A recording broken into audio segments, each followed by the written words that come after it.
Who would have thought that Facebook would ever help the Pakistani government enforce Sharia blasphemy laws? Yeah, me too.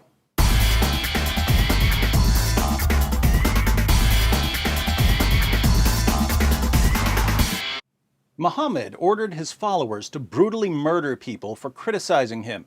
Nearly 14 centuries later, blasphemy is still punishable by death in Pakistan, leading to a clash of cultures. In the West, we believe in freedom of speech, freedom of expression, freedom of religion, freedom of the press, freedom of conscience. In Pakistan, they believe in the freedom to brutally murder you for thinking that you have these freedoms. Even a false accusation of blasphemy can lead to an immediate execution by a Muslim mob.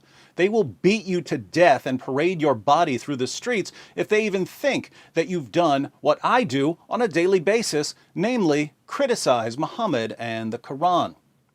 Now, we would hope that as our cultures clash, we would be the ones to influence them rather than vice versa. We would hope that over the years we would influence places like Pakistan to become more free, not that they would influence us to become more Sharia compliant. And it really seems like that's the only way it could happen. We have an enormous ability to influence other cultures through movies, through music, through products, through negotiation, through sanctions, and so on, while they have very little ability to influence us. Or so you would think. While there are plenty of people in the West who would say, along with Patrick Henry, "Give me liberty or give me death," there are also corporations whose goal is to make money, not to make any sort of positive impact on the world.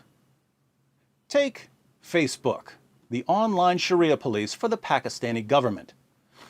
Dawn reports, the Interior Ministry of Pakistan informed the Islamabad High Court on Monday that Facebook administration has been blocking illegal blasphemous content on Pakistan's request, and 85% of such material on the social networking site has already been removed.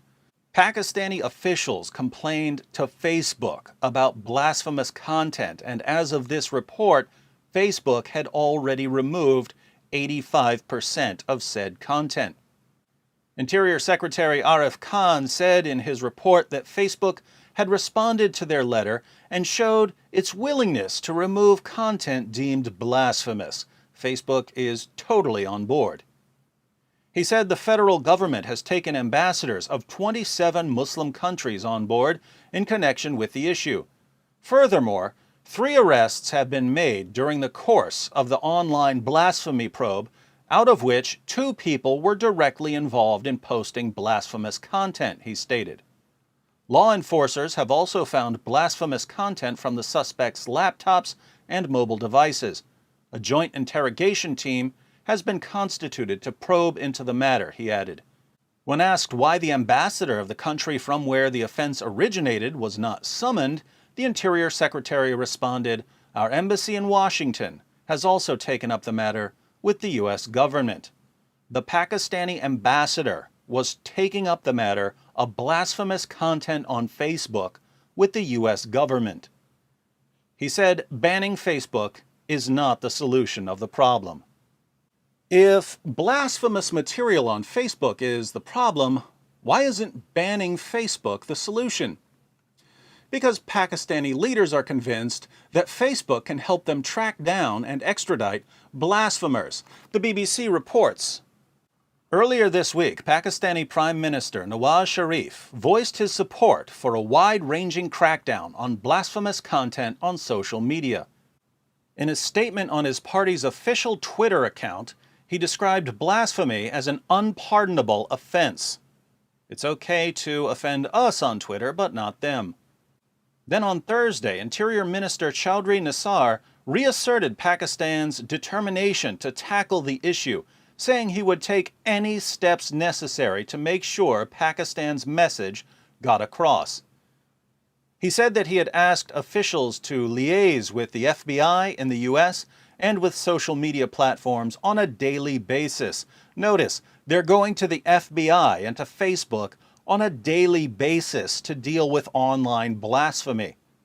Facebook and other service providers should share all information about the people behind this blasphemous content with us, he is quoted as saying by the Dawn newspaper.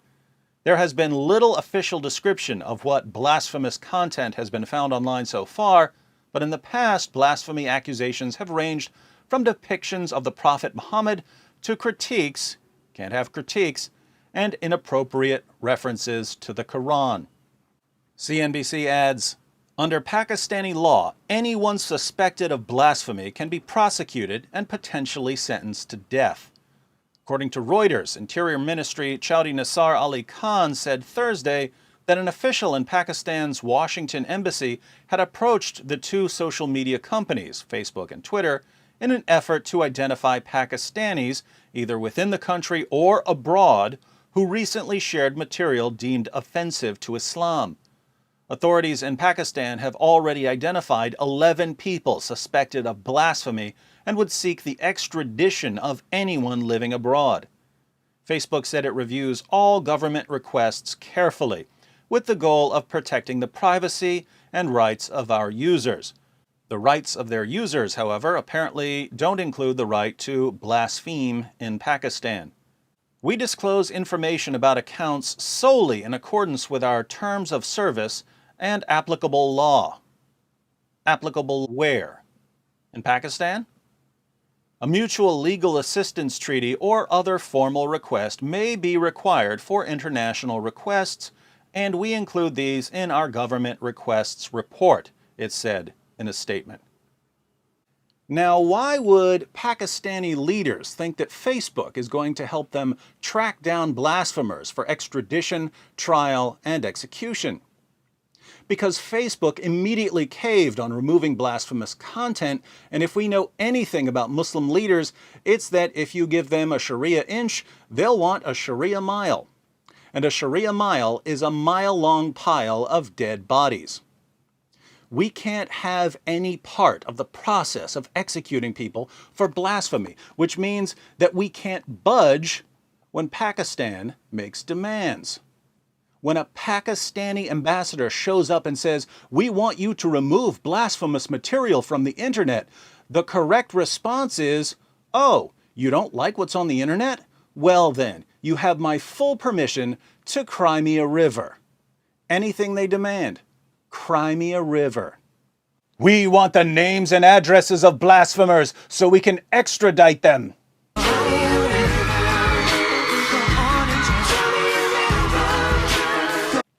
We want new community guidelines that forbid pictures of Muhammad.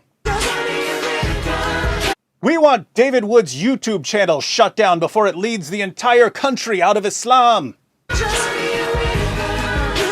We want...